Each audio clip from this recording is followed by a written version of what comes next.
মানবের গল্প শুনে আল্লাহ পাক বলছেন ওয়ামিনান নাস বাদা আউযু বিল্লাহি মিনাশ শাইতানির রাজিম ওয়ামিনান নাস আল্লাহ বলছেন মানুষের মধ্যে কিছু মানুষ আছে, সবাই না। ওয়ামিনান নাস মানুষের মধ্যে কিছু মানুষ আছে যারা কিনা মাইয়াশরি নাফসাহু ইবতিগা মারদাতিল্লাহ, যেই মানুষগুলো আল্লাহ পাকের সন্তুষ্টির জন্য তাদের নফসটাকে বিক্রি করে দিয়েছে। সুবহানাল্লাহ, চারটাখানি কথা না কিন্তু। মানুষের মধ্যে আল্লাহ কিন্তু সূরা বাকারায় বলেছেন শুরুর দিকে মানুষের মধ্যে কিছু মানুষ আছে যারা মুমিন, কিছু মানুষ আছে যারা কাফের, কিছু মানুষ আছে যারা মুনাফিক, শুরুর দিকে পাবেন।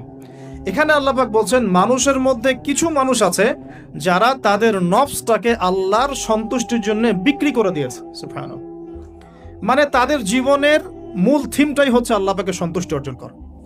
কোনো কিছুকেই তারা আল্লাহ সন্তুষ্টির উপর প্রাধান্য দিবে না। যদি কোটি টাকার অফার আসে হারাম, সে সেটা রিজেক্ট করবে, আল্লাহ নারাজ হবে। একটা সুন্দরী মেয়ে যদি জেনার অফার করে, সে রিজেক্ট করবে, কারণ সে আল্লাহকে ভয় করে। সে আল্লাহ পাকের জমিনের উপরে গায়রুল্লাহ বা কুফফারদের তাগুতদের কোনো লজ ইমপ্লিমেন্ট করতে পারবে না, কারণ সে আল্লাহকে ভয় করে। সে ইকোনমিক লাইফে হালাল হারামের পরোয়া করে চলবে, কারণ সে আল্লাহকে ভয় করে। সে তার পরিবারে পর্দা এস্টাবলিশ করবে, বিকজ সে আল্লাহকে ভয় করে। মানে মাইয়াশরি নাফসাহু ইবতিগা মারদাতিল্লাহ, আল্লাহ পাকের সন্তুষ্টির জন্য নিজের নফসটাকে, জান মাল সবকিছুকে বিলিয়ে দিয়েছে। এই মানুষগুলোর সম্পর্কে আল্লাহ বলছেন ওয়াল্লাহু রাউফুম বিল ইবাদ, এই মানুষগুলোর প্রতি আল্লাহ পাক রাউফ হবেন, কোমল নরম সফট হয়ে যাবে। সুবহানাল্লাহ, কোমল নরম সফট মানে কি? কিয়ামতের মাঠে ডাকা হবে, এই গুনাহগুলো করেছিলে? জি আল্লাহ, আমি এই গুনাহগুলো করেছি। আল্লাহ পাক পর্দা দিয়ে দিবেন, পর্দার পরে বলবেন যে দুনিয়াতে তোমার এই গুনাহগুলো আমি গোপন করে রেখেছিলাম, আজকেও সবগুলো গোপন করে দিলাম, জান্নাতে চলে যাও। আল্লাহু রাউফুম বিল ইবাদ, আল্লাহ পাক তার বান্দার প্রতি রাউফ, কোমল হবে।